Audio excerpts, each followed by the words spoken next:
Olá, ouvintes do Contabilidade. Sejam muito bem-vindos a mais um episódio onde a gente conecta estratégia, negócios e pessoas. Hoje o nosso papo é sobre saúde mental, um tema que vem ganhando espaço e com razão, né? Tanto na vida pessoal quanto no mundo dos negócios. Para isso, recebemos uma profissional incrível, que tem um lugar muito especial no meu coração, a psicóloga Naomi Domingues, que tem ajudado muitas pessoas a se entenderem melhor, se cuidarem mais e lidarem com os desafios emocionais da vida moderna. Seja muito bem-vinda, Naomi. É um prazer te receber aqui. Obrigada, Suelen. O prazer é meu de estar aqui. Primeira, entre aspas, né? O primeiro convite ali que eu recebo como psicóloga para fazer um podcast. Isso é muito bom, de verdade. Mas ainda uma honra estar aqui com você. Obrigada. Então, obrigada pelo convite. Boa noite a todos aí. Bom dia, boa tarde, a hora que você estiver assistindo. Né? Então, vamos bater um papo. Vamos. Quero, primeiramente, né, de novo, te agradecer, mas por você ter sido uma das responsáveis por este episódio acontecer. Porque se não fosse com a ajuda dela, nunca que eu estaria aqui hoje falando para vocês e com vocês. Então, ela é uma das pessoas que me ajudou muito, muito, muito a destravar esse medo de aparecer, de falar. Então, e eu acho que por isso mesmo é uma honra para mim estar aqui hoje, né, Suelen? Te ver dessa forma também para mim é muito gratificante. O mérito é todo seu, né? Obrigada. É o que eu sempre falo, né? A gente só muda se a gente realmente quer mudar. Né? Então, quando a gente está decidida, a gente se esforça, a gente se dedica. É nesse momento que a gente realmente destrava as coisas que a gente precisa para atingir aquilo que a gente quer. É verdade. Então, para começar, conta um pouquinho para nós sobre a sua trajetória como psicóloga, né? Perfeito. Como que surgiu essa vontade de cursar psicologia? Então, vamos lá. Psicologia, ela entrou na minha vida um pouco mais tarde ali. Eu comecei a fazer terapia em... não vou lembrar exatamente o ano, mas foi com 18 anos, mais ou menos. Fazia com uma psicóloga aqui em Ponta. E eu gostava muito dela. Eu comecei a gostar muito, assim, do jeito que ela trazia, as questões e tal. E naquela época eu não tinha maturidade emocional nenhuma, assim, pra lidar. O emocional bagunçado e tudo mais. E ela me ajudou bastante também a lidar com tudo isso. E aí eu comecei a gostar, né? Porque, na verdade, eu sou cantora. Né? Desde muito pequenininha ali eu sempre quis ser cantora, né? Aí eu lembro que eu participei de um programa justamente e foi em São Paulo. E aí a minha mãe pediu para eu estudar alguma coisa. Eu falei, mãe, eu quero ir para São Paulo, quero tentar a música, mas ela falou assim, tá bom, então você vai para São Paulo, mas você vai estudar alguma coisa. E aí a única coisa que eu consegui pensar, assim, foi psicologia, porque era o que eu gostava, tipo assim, comecei a gostar ali nesse período que eu comecei a fazer terapia. E aí foi que eu fui para São Paulo para estudar. Que legal! Isso comecei em 2018, junto com a música ali, né? Mas a psicologia prevaleceu ao longo dos anos aí. E a psicologia entrou justamente por conta dessa sua área da música ali, que, querendo ou não, né? Você tá exposta, e aí você tem que ter uma inteligência emocional ali para lidar com essa situação, né? Demais. Eu acho que eu gostei muito de descobrir com a psicologia que eu não estudei só para isso. Eu realmente queria exercer a psicologia, mas também para eu me conhecer, né? Entender um pouco mais sobre mim, entender um pouco mais sobre como funciona a mente humana, entender um pouco mais sobre as pessoas mesmo, né? Então, foi aí que eu dei o start, digamos assim, né? E eu realmente gostei. Ai, que legal. E o autoconhecimento é tudo, né? Eu fiz uma entrevista, a entrevista anterior, a gente falou sobre vendas, inteligência emocional. E aí, uma coisa que o Thiago, que é o que eu entrevistei, falou sobre o autoconhecimento, né? Sobre essa questão de você vir entender sobre você, sobre aquelas travas ali, ir lá na raiz, né? No fundo, para você conseguir explorar o melhor de você e seguir ali o caminho. Claro, eu acho que o autoconhecimento, assim, as pessoas, eu acho que elas têm como que fala, uma ilusão do que é autoconhecimento, né? As pessoas vendem no Instagram, nas redes sociais, um autoconhecimento como sendo lindo e maravilhoso, né? Você precisa se conhecer, precisa ter autoconhecimento, mas a verdade é que o caminho do autoconhecimento, ele é difícil, né? Porque a gente descobre coisas na gente, no nosso passado, na nossa história, que não foram boas, não foram legais, não foram experiências, assim, gostosas de viver, né? Teve também, mas teve muitas que foram muito desafiadoras. Então, a gente precisa entrar em contato com isso, que é muito difícil, e também descobrir coisas que a gente não gosta na gente, né? Então, é um caminho meio turbulento, é um caminho difícil, mas, assim, no final vale muito a pena a gente buscar o autoconhecimento, porque a partir dali a gente tem o poder da escolha. É verdade. E muitas vezes as pessoas, elas não conseguem chegar nesse ponto, né? Porque realmente você tem que tocar ali na ferida, né? E esse processo, ele é muito doloroso e nem sempre a gente quer lidar com isso, né? Exatamente. A gente foge, né? Porque a gente não gosta do desconforto, a gente não gosta do que incomoda, né? Então, a gente foge do desconforto, mas, na verdade, o caminho para o autoconhecimento é o desconforto. É o desconforto, é verdade.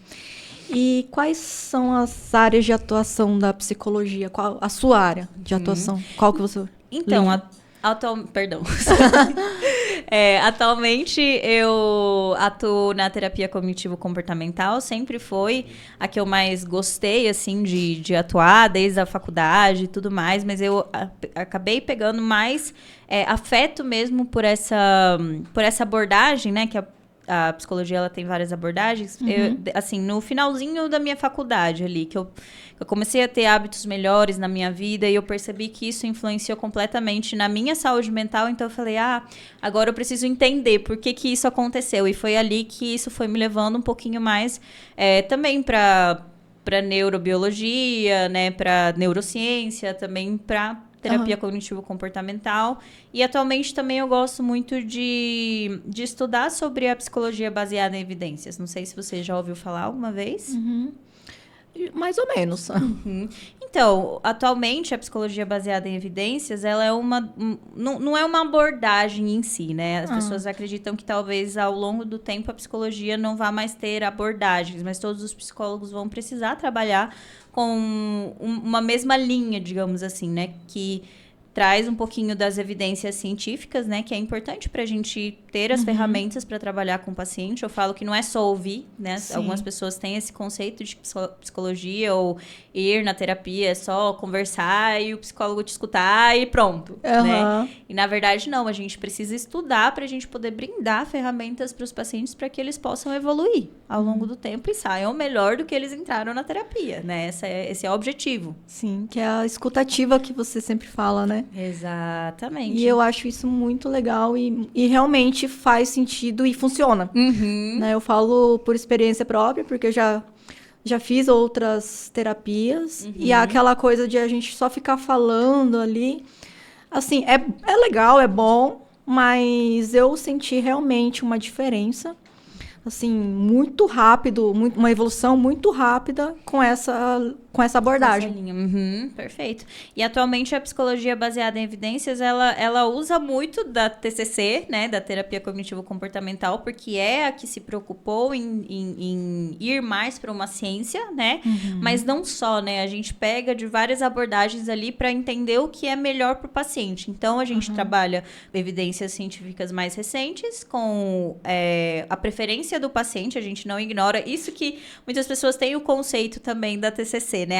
É uma terapia muito fria, só trabalha o comportamento do paciente ou a forma que ele pensa, é muito engessada. E, na verdade, não, né? Na verdade, a gente tem, como todas as outras abordagens, um acolhimento do paciente lá na sessão também. A gente tem essa conexão com o paciente, essa relação terapêutica, né? Então, tudo isso conta também dentro da TCC. Não é eu só passar uma tarefa de casa, você vai fazer isso daqui e pronto. Não, a gente tem toda essa troca dentro da terapia também, assim como as outras abordagens. É verdade. Isso é bacana mesmo. Esse olhar, né? Que aí é realmente individualizado e tem essa troca de A pessoa vai falar o que ela quer, o que ela precisa, o que ela acha ali, né? Exato. E aí você vai conduzindo de acordo com o que ela tá querendo, né? Claro. Porque às vezes você querer impor uma situação, você identifica que ela precisa melhorar num ponto. Mas às vezes ela não tá preparada ainda para aquilo, né? Aí você tem que ir de acordo com a disponibilidade dela, né? Com a vontade. E a preferência dela também, e de repente ir aos poucos, talvez caminhando ali com ela para chegar num ponto onde ela também queira estar, né? Porque às vezes, por exemplo, você identifica algo no paciente, mas ele não vê como algo ruim ou prejudicial, alguma coisa assim. Então, ou a gente caminha para que ele enxergue e escolha se ele quer. Então, sempre a escolha é do paciente. Não, eu quero mudar isso, eu estou enxergando isso, né?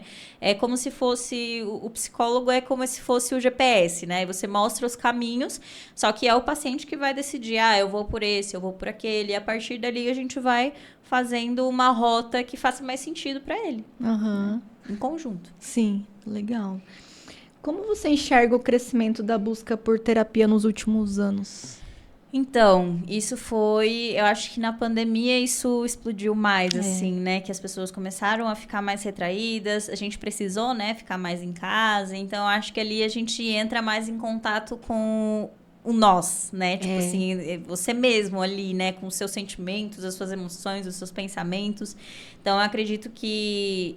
Também o medo coletivo, né? Em relação à pandemia e tal, eu acho que causou também mais ansiedade nas pessoas. Algumas ficaram mais depressivas também por não poder botar a mão na massa, digamos assim, precisar parar de trabalhar. Então, e várias outras questões, né? Que trouxeram ali essa busca e... Eu acho que a partir dali as pessoas começaram a tirar um pouco esse tabu que existe em relação à terapia, né? Que sempre existiu também. Antes só ia na terapia quem era louco, né? Tinha essa... Sim, até hoje. Até hoje muitas pessoas ainda pensam dessa forma, né? E quais são os principais mitos que as pessoas... tem sobre fazer terapia? Que já chegou assim pra você? Mitos. Então, um deles que a gente já falou é que você vai na terapia só pra conversar, né? Pra você desabafar, falar. Isso, pelo menos na abordagem que eu trabalho, não é verdade, né? A gente vai guiando o paciente com técnicas, com ferramentas, para que ele possa ter uma evolução, ele possa ter uma mudança, né? Seja o caso que for. Que é só pra louco, né? Mentira isso também. Eu acho que quem comprova isso é quando vai pra terapia, né? A terapia é algo muito sublime, né? Tipo assim, você chega lá, às vezes vulnerável, às vezes de um jeito, e você encontra um caminho pra se encontrar, né? Pra saber o que faz mais sentido pra você. Deixa eu ver um outro mito. Talvez que terapia é só pra gente fraca. Boa. Né? Muitas pessoas pensam que quem faz terapia é fraco, quem faz terapia é isso, é aquilo. E na verdade não, né? Na verdade, quem faz terapia é muito corajoso, porque é ali que a gente enfrenta. Atualmente, as pessoas, elas, de todas as formas, elas buscam aliviar ou anestesiar o sentimento com outras coisas, né? Por exemplo, a bebida, os jogos, né? Drogas, enfim, todas essas coisas servem como um alívio temporário para os sentimentos e para as emoções, né? Exato. Então, mas procurar terapia é de gente corajosa, porque eu enfrento o meu medo, eu enfrento o que eu preciso enfrentar para eu conseguir evoluir sem precisar dessas outras coisas ali para cobrir os meus sentimentos, as minhas emoções. É só tapando ali, né? Exato. O sol com a peneira. Bem isso, exatamente. Eu acho que isso são os maiores mitos aí que a gente tem na psicologia. Não consigo pensar em outros, mas talvez tenham vários outros. Esses são os mais evidentes, assim, né? Exatamente, o que mais se propaga, né? Na sua opinião, qual o maior desafio que a saúde mental enfrenta atualmente no Brasil? Boa pergunta, Suelen. Eu acho que esse é um assunto, uma temática que poucas pessoas falam e que é bem controverso, né? Então, vou falar sobre um assunto polêmico aqui, né? Talvez eu seja cancelada por alguns psicólogos, algumas psicólogas. Mas eu acho que o desafio que a psicologia enfrenta é justamente a questão de, por exemplo, quem se forma em psicologia pode escolher a abordagem, né? Eu acho que isso é legal de um certo ponto, mas, por exemplo, a gente tem nos Estados Unidos, atualmente, psicanálise e essas outras abordagens fazem parte só da história da psicologia, né? Porque, com certeza, o Freud, ele foi muito importante pra gente, todos os psicanalistas, né? Foram muito importantes, fizeram uma contribuição muito boa para a psicologia, mas aquele ponto não se preocupou em virar também uma ciência e ter as ferramentas. Então, muitas vezes a psicanálise ela é efetiva, né? Porque às vezes a gente vai lá no profundo, digamos assim, né? No inconsciente, né? Mas eu acredito que ela é muito abstrata para o que a gente precisa hoje, assim, que são coisas mais direcionadas, como questão de ansiedade, é o que mais surge no consultório, depressão, né? Às vezes suicídio. Então, tipo assim, todas essas questões, eu acho que maior eficácia mesmo tem a terapia cognitivo-comportamental. E como você falou, é uma ciência, né? E quando é ciência é porque foi testado, aprovado e... Exatamente. A gente fez vários estudos e, claro, às vezes pode funcionar para algumas pessoas, para outras não, mas aí vem a psicologia baseada em evidências, que eu preciso entender o meu paciente, saber a individualidade dele, saber se ele... Por exemplo, eu acho que vou dar um exemplo de uma ferramenta que a gente usa muito em relação à depressão, que é a ativação comportamental, né? Com esse paciente vai funcionar a ativação comportamental. Às vezes não funciona. E aí eu tenho que saber quais outras ferramentas tem para que eu possa ajudar esse paciente também a ele conseguir evoluir, a ele conseguir melhorar da condição que ele está. Né? Aí você tem que ir buscando ali, né? Porque exatamente. Realmente, tem coisas que funcionam para um, para outro não, porque nós somos os seres humanos, né? Exato. Cada um todo mundo é reage diferente. Exato. Mas, por exemplo, os estudos científicos, eles funcionam porque eles pegam um grupo de pessoas que talvez tenham os mesmos sintomas ou tenham as mesmas características e com essa maioria funciona, entende? Então, talvez com a maioria funcione, mas com uma certa minoria não funcione. E aí você precisa saber também de outras coisas que funcionam para você conseguir usar essas outras ferramentas. Sim. Né? Então, eu acho que para as outras abordagens, falta um pouco isso, né? De como eu vou conduzir o meu paciente a que ele melhore ou não, né? Então, às vezes ele melhora, mas não é porque eu brindei ferramentas, mas sim porque às vezes eu fiz ele enxergar o que estava de errado e tudo mais, e alguns conseguem mudar, outros não, né? Então, é muito relativo. Sim, o tempo também é relativo, né? Porque Exato. tem gente que foca mais ali, né? Tem mais disposição, né? Pra, vou melhorar, quero fazer isso acontecer, né? Exatamente. E tem outros que às vezes precisa de um tempo a mais de maturidade ali pra conseguir enxergar aquilo também. Com certeza. Até a questão das atividades que você vai passando e tudo mais, né? Com certeza. Se você passar é uma coisa, a pessoa fazer é outra. Exatamente. Aí vai da disciplina ali Claro. Também. E aí entra também muito a questão da compaixão, né? Porque, assim, pelo menos a maioria dos pacientes que eu pego no consultório são pacientes que são muito rígidos com si mesmo, né? São muito rudes com si mesmo, né? E aí a gente acaba não tendo essa autocompaixão. Então eu sempre tento deixar a pessoa mais segura possível, do tipo de falar pra ela assim, se você não conseguiu fazer a tarefa, porque a gente tem um conceito de tarefa de casa de, meu Deus, se eu não fizer, eu nem vou pra terapia, eu nem vou lá, porque ela vai brigar comigo, ou vai me falar alguma coisa. E jamais, eu prezo muito pela sinceridade dos meus pacientes e eu sempre, reforço que eles façam isso comigo, porque quanto mais sinceros eles forem, tipo, Naomi, não consegui fazer a tarefa de casa, perfeito, então é nesse momento que talvez eu precise analisar se essa tarefa de casa é realmente efetiva para esse paciente ou a gente precisa talvez regredir alguns passinhos para que ele possa avançar mais depois, né? Então isso é importante também de analisar. É verdade. Como é empreender na área da psicologia? Você tem consultório próprio, atende online, é híbrido? Então, atualmente eu atendo híbrido, né? Tenho pacientes da Espanha, tenho pacientes... 2 pacientes da Espanha, tenho pacientes de fora também, do Brasil todo, né? Rio, São Paulo. Então, assim, essa é a facilidade que a gente tem com o online hoje, né? Sim. E atendo presencial também, tenho meu consultório próprio.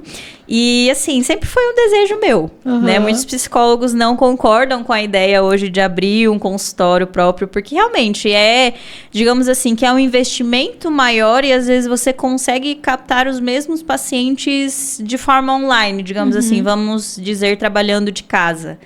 Mas eu acho que é tão satisfatório, assim, você ter um lugarzinho para você acolher os pacientes. Tem muitos que preferem a terapia de forma presencial, né? Outros que preferem de forma online. Enfim, tem pros dois gostos, digamos assim, exatamente. Mas outro mito, voltando um pouquinho para a pergunta lá atrás também, outro mito é se a terapia online é menos efetiva ou não funciona como uma terapia presencial. E, na verdade, isso é um mito, né? Funciona igual para as duas partes, só que eu acho que depende muito do caso de cada pessoa, né? A situação de cada pessoa. Então, eu acho que depende do paciente. Mas, se você se adaptar, se você conseguir fazer a terapia online e se sentir à vontade com isso, é a mesma coisa. Concordo. Mas é legal ter aquele seu espaço, né? Te chamar de seu ali. Outro ponto também muito importante da questão do empreender na psicologia, né? Que eu confesso que quando eu comecei a faculdade, assim, eu realmente comecei porque eu gostava de psicologia. Porque o que eu mais ouvia era, não dá dinheiro, você não vai ganhar dinheiro e não sei o que lá. E hoje eu confirmo que isso é uma grande mentira, né? Porque, assim, hoje, mais do que nunca, a psicologia tá em alta, né? As pessoas procuram muito atualmente terapia, principalmente como a gente conversou depois da pandemia. E a tendência é aumentar. Exatamente, a tendência é aumentar. E, assim, isso é muito bom, porque as pessoas estão percebendo que é importante, né, a terapia. Se a gente não estiver bem mentalmente, emocionalmente falando, a gente não consegue fazer absolutamente nada funcionar na nossa vida. Então, é algo essencial, principalmente para as pessoas que estão no momento mais vulnerável ali, de se reconectar com elas mesmas e poderem recuperar essa saúde mental, né? É verdade. E esse ponto sobre empreender, né, é uma coisa que na área da saúde não se é falado tanto, né? Você estuda ali o que você precisa, né, técnico ali para atender o seu paciente, mas a questão de empreender mesmo não é tão divulgado, né? E você, quando abre o seu consultório, é um empresário como qualquer outro, né? Qualquer outra atividade. E aí você precisa também desenvolver outras habilidades, que não é só atender o seu paciente, né? Exatamente. Gestão ali. O burocrático. O burocrático, gestão do negócio, gestão de finanças e tudo mais, né? E isso, eu acho que em nenhuma faculdade, mas deveria ser em todas, né? Ensinado pelo menos o básico ali para que você possa sair da faculdade, pelo menos saber, tendo uma noção de o que você precisa fazer, qual profissional você tem que procurar. Para onde que você vai? Exatamente, a gente sai perdido da faculdade. Eu acho que não só de psicologia, mas da maioria, assim, principalmente da área da saúde, né? Você sabe... Você não sabe nada, né? Tipo assim, você sai da faculdade não sabendo absolutamente nada, nem o básico da onde você precisa começar, né? É verdade. E às vezes aí a gente tem uns tropeços nesse começo. Exatamente. Esse é um ponto, assim, bem crítico. Eu falo da área da saúde porque parece que é da minha experiência como na contabilidade, é o que eu vejo mais, assim, sabe? Essa questão da parte financeira de gerir o próprio dinheiro. E além da parte burocrática, que é em relação a abrir empresa e tudo mais, né? Exatamente. E eu acho que esse é um ponto muito importante que deveria abordar nas faculdades, todas. Claro, né? pelo Todas. menos o básico, né? Um módulo ali, uns 6 meses ali, pelo menos um semestre, né? Dessa parte de educação financeira, dessa parte de burocracia, né? Como você fala sempre. Porque realmente é muito importante. E, às vezes, o profissional, ele perde dinheiro, né? Entra num problema grave ali, né? Por conta disso também. Por isso que você foi uma bênção na minha vida. Porque eu não sabia absolutamente nada. Eu falei, Suelen, vou entregar na sua mão. Você que sabe, você que conhece, você que entende. Me salvou. Obrigada. Quais foram os maiores aprendizados e as dificuldades quando você abriu o teu consultório ali? Então, eu acho que a maior dificuldade, assim, quando eu comecei a trabalhar foi realmente a captação de pacientes. Mas não falo que foi extremamente difícil, porque eu já trabalhava com a internet antes. Mas eu vejo que isso é uma dificuldade de muitas pessoas, né? Que cursam uma faculdade e, como muitos memes falam, né? Atualmente, não basta você só cursar a faculdade. Você tem que ser marketing, você tem que estudar um monte de outras coisas, né? Para você... tem que se expor nas redes sociais, tem que estar ali presente, né? Então, eu acho que isso foi o mais difícil, assim, porque quando eu comecei também, no finalzinho da faculdade ali, eu fiquei meio perdida, né? Porque eu morava em São Paulo, voltei pra cá, então a diferença de cidades, assim, era muito diferente. Então, realmente, eu vivi um período meio conturbado ali no início, né? Por diversas mudanças na minha vida, então eu não conseguia ficar muito ativa. E aí a gente vem de novo para a importância da saúde mental, né? Eu não estava bem emocionalmente, então eu não conseguia dar o meu melhor ali. Mas depois que eu consegui ajeitar tudo, né, na minha terapia, né, com a minha psiquiatra, aí as coisas começaram a andar e eu comecei a gravar mais vídeos, captar mais pacientes. No início era mais pelo Instagram mesmo, né? Pelo Instagram que eu fui captando mais os meus primeiros pacientes. E aí depois, agora já tem sido mais por indicação, né? Então isso é muito bom também, assim, porque um indica o outro, que indica o outro. Então as duas coisas vão acontecendo ao mesmo tempo, né? Sim. E no começo, quando você foi captando clientes, pacientes pela internet, eles eram daqui da cidade ou eram de fora? Então, maioria era aqui da cidade, né? Porque eu já trabalhava antes como influencer e tudo mais. Aí eu fui mudando o meu nicho dentro do Instagram também, né? Então, maioria era daqui. Mas tinha, sim, outras pessoas do Rio, de São Paulo, que realmente, até hoje, estão comigo também e que eram de outros lugares também. Então, mas a maioria geralmente era daqui mesmo. Ah, legal.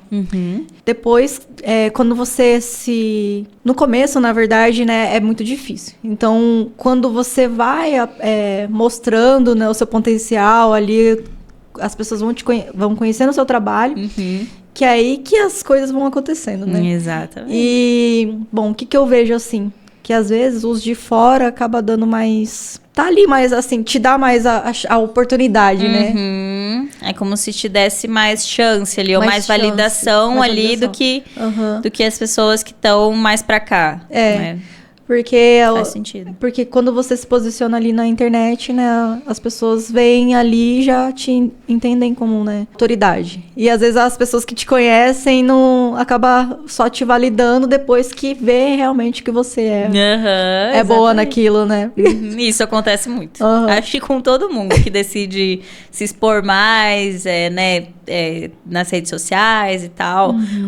O começo é bem difícil mesmo, mas quando foi, já foi também. Eu acho que isso é algo muito interessante, assim, de falar também, porque os posts mais rápidos, digamos assim, né, os que você faz ali uma trend ou algo mais rapidinho ali, são os que têm mais visualizações. Mas os que mais captam pacientes são posts mais educativos.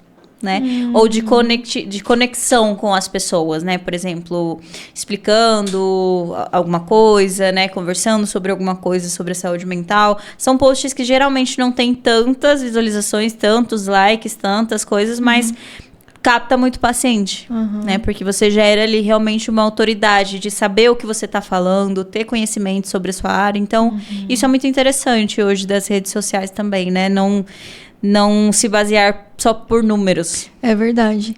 E a gente que tá ali na rede social quer ver os likes, quer ver as visualizações. Acho que aquilo é o que tá sendo legal, né? Mas, na verdade, não converte. O que converte é quando você tá educando ali, né? E às vezes é um vídeo ou um post que deu menos visualização, e você fica meio triste. Você fala, poxa, chateado. Era um assunto tão importante, né? Eu queria tanto que a maioria visse. E no começo parece que as pessoas nem valorizam, assim, e tal, mas aí você vai vendo a longo prazo o impacto que aquilo vai tendo, de certa forma, né? Então isso é muito legal também. É verdade. A psicologia tem espaço para o marketing digital? Como você lida com isso nas redes sociais? Você já falou um pouquinho aqui, né? Mas voltando para o lado mais profissional, em relação ao modo geral, aos psicólogos em geral, assim. Então, voltando um pouco para a época de graduação, né? Igual eu falei, uma das duas crenças ali que se compartilha muito na faculdade de psicologia é: você precisa ser uma pessoa misteriosa, não falar sobre a sua vida, ser mais reservado, porque o que as pessoas vão achar de você. E outro ponto era a questão do financeiro, né? Não dá dinheiro, né? É psicologia por amor, né? Só. Então, essas duas crenças, as pessoas e até os professores dentro da faculdade, eles compartilham muito, assim, eles falam muito sobre isso, né? Ainda é algo que eles conversam muito sobre e acreditam nisso, né? E quando a gente começa a ver o universo que se abriu ali em relação à psicologia, isso é muito legal, porque assim, eu já pensei em desistir da psicologia por ter essa exposição. Eu gostava de ter essa exposição, de conversar com as pessoas no meu Instagram. Eu não queria ser misteriosa, eu não queria ser reservada ou coisas assim, porque eu nunca fui, né? Então, isso me fazia me distanciar um pouco da profissão também, né? Mas aí, quando eu percebi que outros psicólogos também vinham dessa nova geração, digamos assim, se expondo mais nas redes sociais, falando um pouco mais, não só sobre o trabalho, sobre a profissão, mas também sobre a própria vida, né? Então, acho que isso também me incentivou muito a continuar nesse caminho. Tanto é que a gente hoje tem uma galera da psicologia, né, que fala muito mais sobre saúde mental, e isso é tão bom, né? É verdade. Eu gosto de ver isso. E acho que hoje muita gente está gostando também, né? Exato. E realmente é muito engraçado, porque eu também tinha essa visão de que eu não podia ter contato com o psicólogo sem ser ali na sessão, né? Essa questão de saber da vida da pessoa, né? Era realmente eu tinha esse preconceito também.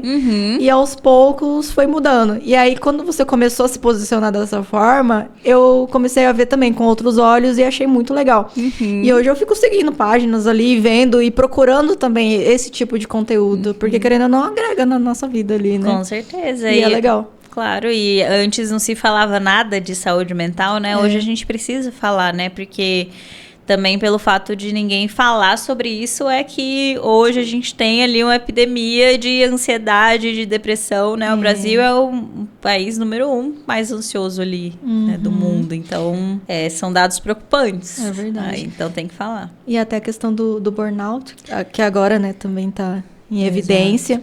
Demais. E é uma coisa que, pra quem tá de fora, acha que é balela, é frescura, não quer trabalhar. Outro mito da psicologia, né? Frescura, levanta e faz, né? Preguiçoso. Exatamente. E hoje até o governo, né, começou a querer implantar obrigações para as empresas a lidarem com isso também no ambiente de trabalho. Porque tudo começou, né, no CLT.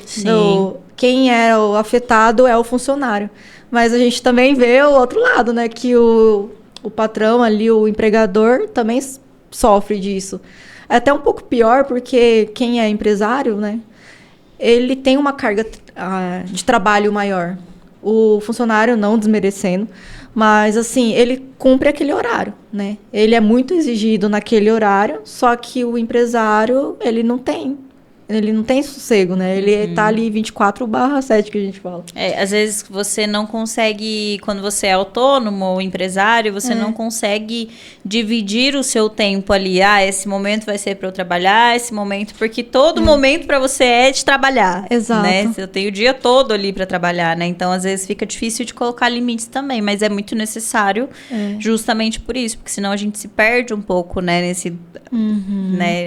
Perde a mão ali em relação ao trabalho, né? Acaba deixando tudo de lado e o trabalho fica ali como uma prioridade máxima, né? Essa separação, quando você vira autônomo, é muito difícil de ter. Demais. Porque quando você é funcionário, você saiu dali, você vive a tua vida e tá tudo bem.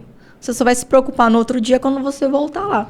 E quando você é autônomo, o cliente está ali mandando mensagem, está falando com você tem que resolver todos os assuntos possíveis. E aí é muito difícil separar.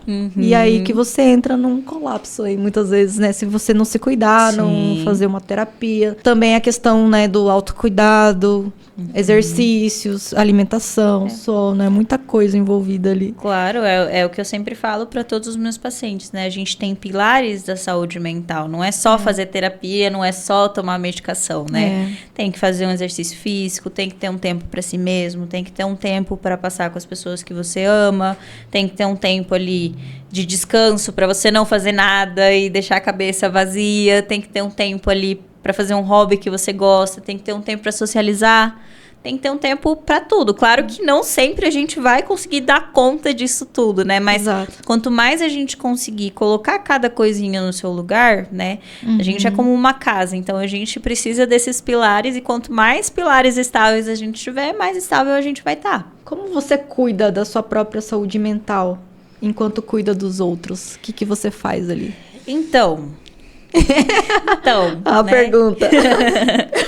Recentemente comecei a pintar Bobbie Goods, aquelas, né? Não sei se você já ouviu falar, mas enfim, não só isso, né? Eu falo que eu sempre tenho, e eu reforço isso para os meus pacientes, para eles fazerem isso também, ter horários inegociáveis. Então, por exemplo, aí vem de novo essa questão que a gente trouxe dos autônomos, né? Que eles têm dificuldade. Ah, Naomi, você pode me atender 11 horas? 11 horas eu não tenho disponibilidade porque é o horário que eu vou para academia. Então, eu não abro mão. Eu podia estar atendendo mais um paciente, ganhando um pouquinho mais de dinheiro? Podia, mas aquele horário para mim não tem preço. Porque é o meu horário, é o meu momento de eu estar lá treinando, fazendo, cuidando de mim, né? Exato. E é o que eu sempre falo, a gente... vai ser meio controverso, muitas pessoas não vão concordar com essa frase, mas o egoísmo é o ato mais empático que tem. É o que eu acho, né? Porque quanto mais a gente se cuida, mais a gente tá bem, mais a gente tá tranquilo, mais a gente consegue cuidar do outro.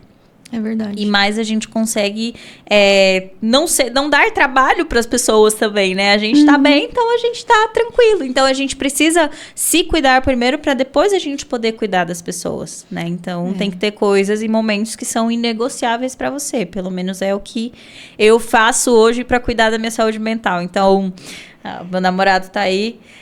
Pra mim, o meu sono é prioridade. Então, eu falo assim, vamos sair hoje? Tá, vamos sair, mas semana que vem você me deixa em casa, quero dormir minhas 8 horas de sono, quero descansar, isso pra mim é prioridade. Então, ele já sabe bem, já sabe lidar com isso também, mas assim, eu preciso estar bem pra eu cuidar dos meus pacientes. Se eu não tenho uma boa noite de sono, eu não dou meu 100% nas sessões do outro dia. Então, pra mim, isso é primordial. Sim.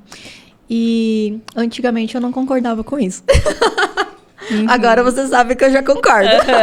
Muito bom. Fico feliz. E assim, pra mim o maior desafio foi regular o sono. Eu não dava tanta importância e eu achava que eu nunca ia conseguir. E aos poucos, né, a minha terapeuta maravilhosa aqui, né, com muita paciência, conseguiu. E aí o Ricardo, que tá aqui também, pode falar que a gente começou a levar o sono como prioridade também, né? Porque a gente dormia tarde, acordava fora de hora também, não tinha horário pra nada. Agora eu quero te fazer a pergunta, né? Você que tá fazendo as perguntas, o que mudou na sua vida, Suelen, depois de você ter regulado o seu sono? Tudo.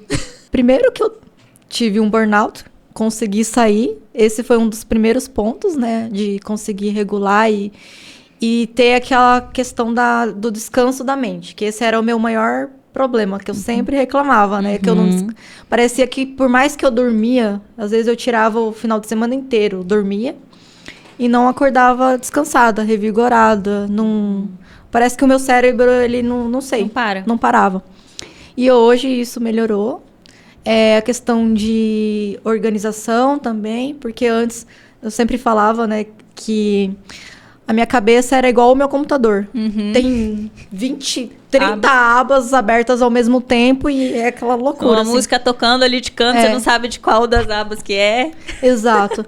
E aí eu uso 2 computadores, um iPad, um celular e eu faço tudo ao mesmo tempo. Mas é bem desse jeito mesmo. Você sentiu que melhorou, então, isso? Melhorou. E aí eu comecei a focar mais nas coisas, a não fazer tantas coisas ao mesmo tempo. Assim, pra mim ainda é um desafio fazer somente uma coisa. Mas das 20 que eu fazia ao mesmo tempo, agora eu tô fazendo 2, já é um grande avanço. Nossa, demais, muito. E por isso que hoje todo mundo acha também que tem TDAH, né? Porque a questão da tecnologia, ela deixa um pouco a gente sem atenção, sem foco, sem concentração, né? Porque é muito estímulo para a cabeça, né? Então a gente não descansa, a gente não dorme, a gente não faz nada. Então, no dia, a gente esquece tudo, a gente não tem memória, não tem atenção, não concentra em nada. Então, quando a gente consegue regular todas essas coisas, ou pelo menos a maior parte delas, né? O descanso, o sono, a gente consegue muita melhora em relação a isso, né? É verdade. E aí, essa questão do sono, a questão também, igual você já comentou, sobre bebidas, essas coisas, né? A gente, no meu caso também, eu parei de beber 100%. Foi uma decisão que eu tomei, né, para poder melhorar, porque isso também estava me afetando, porque eu acabava saindo, eu acabava bebendo mais, ficando no outro dia noite acordada, no outro dia o rendimento era baixíssimo, então aí a questão do sono veio nesse ponto também. Bom, se eu for sair, aí se eu for beber, eu não vou dormir direito, aí no outro dia eu já não vou estar bem, e agora a minha prioridade é ficar bem. Então, esse é o que mais trouxe de benefício. Perfeito. É querer estar bem o tempo inteiro. E não só no outro dia, né, Suelen? Às vezes uma noite de bebedeira que você tem ali compromete a sua semana inteira. Sim, né? Exato. Mas ainda se a gente tem mais idade, ali os 25, 30, já começa a pesar um pouquinho ali a questão da ressaca e tal. Então, fica dias, assim. Mesmo que você fique bem, digamos assim, por alguns dias a sua atenção, sua concentração ainda está comprometida, né? Então, a gente precisa saber... Não é que a gente está demonizando a bebida, mas eu falo assim que a gente precisa saber o preço que a gente quer pagar. Você quer pagar o preço de no outro dia ou sua semana estar comprometida na sua produtividade? Porque as duas coisas não dá para ter. Não dá para ser produtivo e beber que nem doido no final de semana. Não dá. Vai estar comprometida a sua produtividade. Então... é um ponto muito importante. Exatamente. De pensar. E aí agora a prioridade é ficar bem.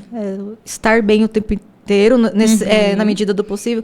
Bem no sentido, assim, de estar com foco, ser produtiva, né? Fazer as coisas bem feito. Perfeito. Não ter mais aquela irritabilidade, aquela sensação de cansaço. Então, o maior tempo possível estando bem, esse é o ponto que a gente...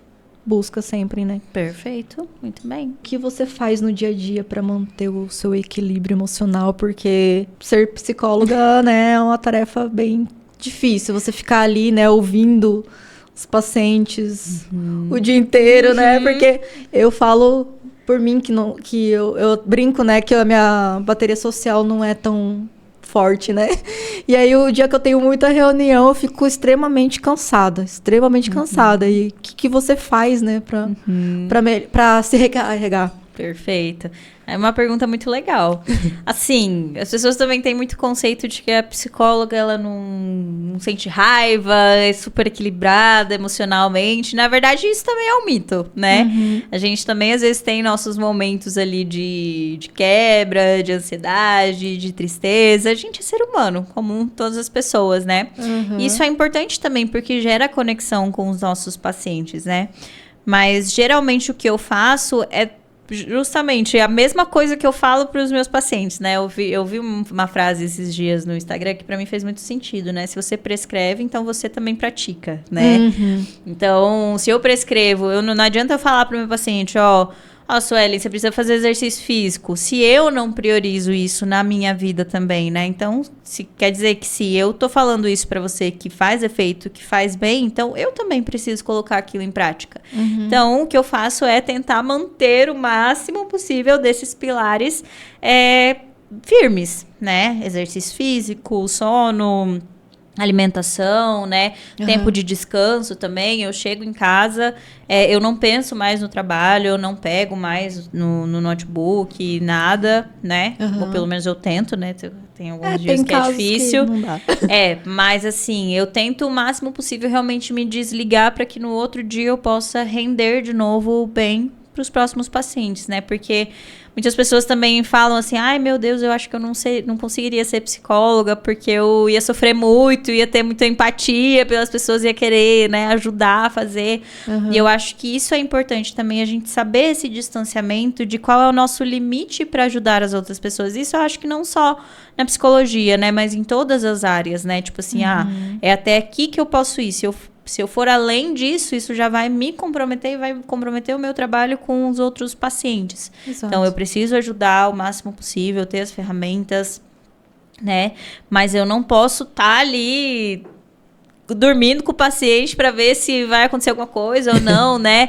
Eu acho que cada coisa tem o seu limite, né, Su? Então, de repente, é importante a gente sempre colocar esses limites bem estabelecidos. Isso é um dos pilares que eu sempre coloco também. Colocar limites nas pessoas, nas coisas. É muito bom mesmo. E é muito difícil de fazer também. É difícil. Mas quando você vai aprendendo e cada vez que você vai fazendo mais fácil fica. É muito difícil você começar a falar não, né? Mas depois que você começa a falar não também, você já não quer. Libertador. É libertador. Que conselho você daria para alguém que está pensando em iniciar o processo terapêutico? Iniciar o processo terapêutico?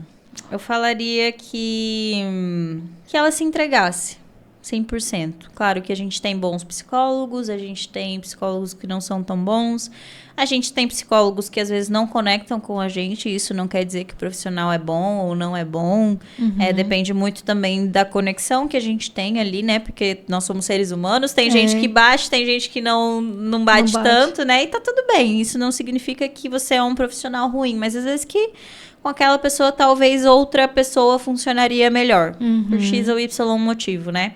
Então, eu falaria para ela se entregar, de fato, né? Ao processo terapêutico, confiar no psicólogo, na psicóloga dela, procurar, de preferência, um psicólogo que tenha essa linha de abordagem, de repente, para que ela possa ver essa evolução, crescer, né? E eu acho que é basicamente isso, assim, confiar no processo. Tem alguma coisa ali que às vezes o paciente faz que não deveria ser feito, não é legal? Por exemplo, algum comportamento assim, isso não deve ser feito, ou ele achar que isso tem que ser feito na terapia, alguma abordagem que às vezes o paciente espera e não tem, porque não deveria ter. Então, uma coisa muito comum, assim, entre os pacientes é, por exemplo, pedir a sua opinião. O que você acha disso? Né? Eu não acho nada. Eu acho que você tem que saber o que faz mais sentido para você. Então, é uma pergunta que eu raramente respondo, nunca, basicamente, quase. Que é o que você acha, né? Que eu tenho que fazer, porque eu não posso decidir pela pessoa, eu não tô ali pra falar, Suelen, eu acho que você deveria fazer isso, né? Em alguns momentos, sim, Suelen, o que você acha da gente começar um exercício físico? O que você acha da gente regular o sono? Pode melhorar isso. Mas ainda assim, aquilo vai ser uma escolha sua, eu não vou obrigar você, não vou colocar uma arma na sua cabeça e vou falar assim, Suelen, você vai regular o seu sono, né? Então, eu acho que o que os pacientes mais fazem justamente é isso, pedir a sua opinião, né? O que você acha? O que você faria no meu lugar, né? Ou esperar uma resposta, né? Exatamente. Eu vejo muito isso, assim, de colegas, pessoas próximas, né? Achar que o psicólogo tem que chegar, vai lá, né? E a pessoa vai sair com uma resposta. Mas você só vai levar ela a chegar na resposta, né? Claro, é como um guia, né? Quem tem que achar a resposta é a própria pessoa, Exatamente. Né? Decidir por um lado ou pelo outro, enfim. Com certeza. E para quem está se formando agora em psicologia, o que você diria? Qual conselho você daria? Daria o conselho de já começar a se expor nas redes sociais desde o primeiro semestre aí, né? Falar um pouquinho mais sobre psicologia, né? Outro conselho que eu daria é talvez não se apegar muito a uma abordagem, é o que eu sempre falo também. Atualmente eu trabalho com a TCC e indo um pouquinho mais para psicologia baseada em evidências, mas se amanhã surgir alguma outra abordagem que fala assim, gente, isso daqui é o que mais funciona para todos os pacientes, eu não vou ter problema nenhum de trocar, entende? poder brindar o melhor para os meus pacientes. Eu vejo muito isso ainda na psicologia. A gente se apega. Não, eu sou psicanalista, vou ser psicanalista porque é o que eu mais gosto. Eu falo que é igual, por exemplo, um cardiologista, ele fala assim, não, eu vou por porque esse daqui é o que mostra que mais vai ser eficiente para o meu paciente, mas eu quero isso porque isso é o que eu mais me identifico. Não faz sentido, né? Então, assim, a psicologia não é pelo que você mais se identifica, é pelo que é melhor para o paciente, né? Então, eu falo assim, às vezes ter uma abordagem de estimação também não é legal, né? Então, estudar um pouquinho sobre isso, analisar um pouquinho sobre isso também é importante, né? E criar uma rede social e começar a se expor aí também, para quando sair da faculdade já ter os seus pacientes encaminhados. Legal, boa. Vou fazer aqui uma brincadeira. Vamos lá. Um bate-bola rapidinho. São algumas perguntas e você responde tá bom. Na lata. Uma prática simples que ajuda na saúde mental. Mindfulness. Boa. Um livro que mexeu com você como profissional ou como pessoa. Hábitos Atômicos. Uma frase que você carrega na mente. Não negociar o inegociável. Um mito sobre psicologia que você gostaria de acabar de vez. Só um. Deus. Que você pode escolher a sua abordagem. Polêmica. Um ritual para recarregar as energias. Pintar Bobbie Goods. Pintar livrinho de colorir. Essa tá na moda. Tá na moda. Tô gostando. E faz efeito mesmo? Eu adoro. Mas assim, eu acho que cada um tem que encontrar seu hobby também, né?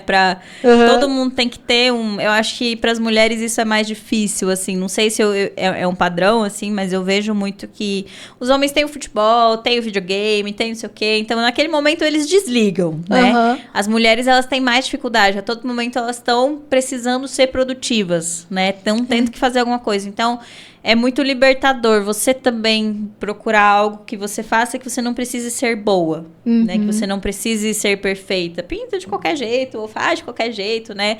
Porque, às vezes, na sua profissão, você vai precisar ser boa. Você busca isso, né? Mas também a gente precisa ter coisas que a gente só faz. É verdade. Né? E a gente sempre...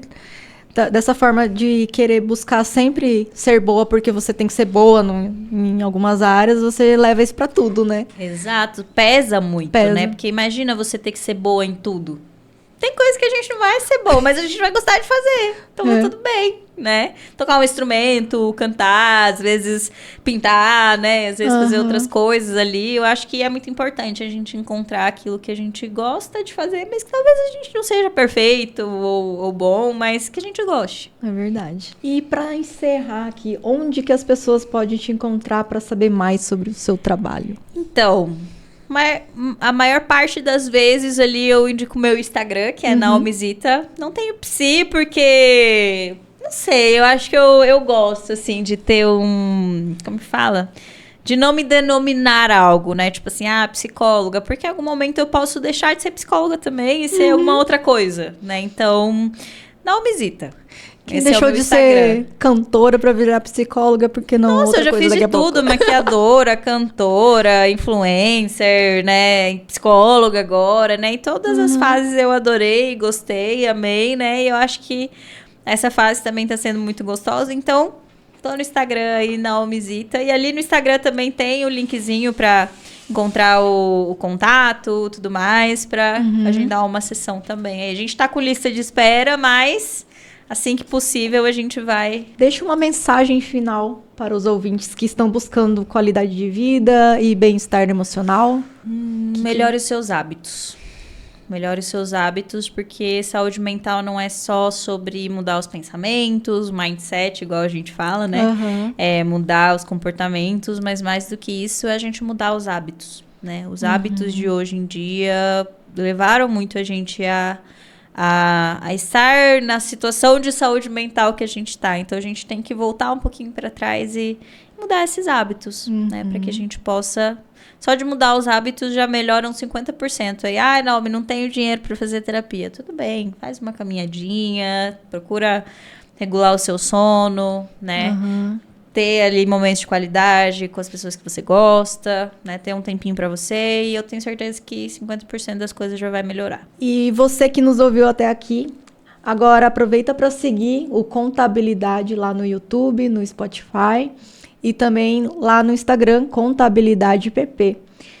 E também compartilhe esse episódio com algum amigo, alguém que está querendo fazer terapia, quem acha que terapia não é importante, Não manda precisa. lá e precisa. Então é isso. Muito obrigada. Até o próximo episódio. Tchau, tchau.